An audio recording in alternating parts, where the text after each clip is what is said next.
If I had to sum up my sound, which is a really hard thing to do, I think I'd probably say that it's all about positive melancholy and sort of broken toys and broken circuitry mixed with Victorian chamber music. So when I'm writing an album, I tend to do it when I'm travelling, and I feel like I'm kind of a magpie. I'm collecting lots of different sort of scenes and vignettes in my mind. But if I really had to summarise the things that have influenced these albums, it's probably the sea, the idea of flight, and this sense of what it means to be English when you're sort of removed from your environment.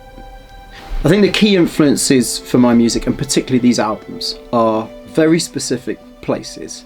So the idea of waking up somewhere beautiful and being somewhere sort of foreign and remote. It's that shot through with things I've been reading at the time. So there's sets of short stories which have definitely influenced these. And a lot of it is about sort of alternative and parallel realities. So where my sound might feel like it's sort of post-classical and a bit electronic, it's definitely music that I'm imagining coming from a completely alternate reality, if that makes sense. So my earliest musical memories, there are two actually, and I can't quite pull them apart.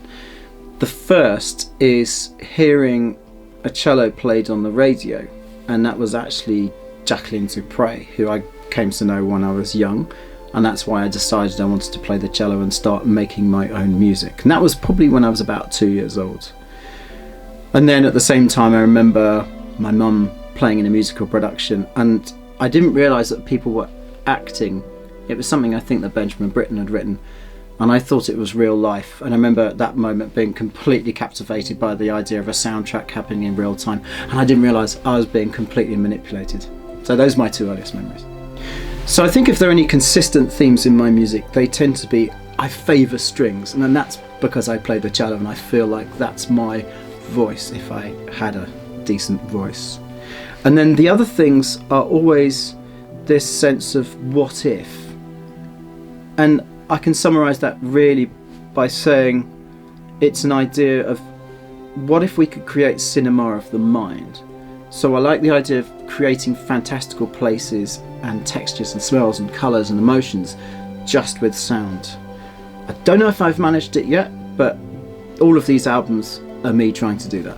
I think for me, the music that I turn to and that I aspire to get the same kind of energy as is somewhere between Stevie Wonder, and I know this is strange because my music doesn't sound anything like it, Pharrell Williams, Odessa, who I do write with and I love them, and Monteverdi. And I know that's a very strange thing to say, but for me, somewhere in the middle of all that, within the energy and the slightly loopy creativity, it is a really happy place to make things.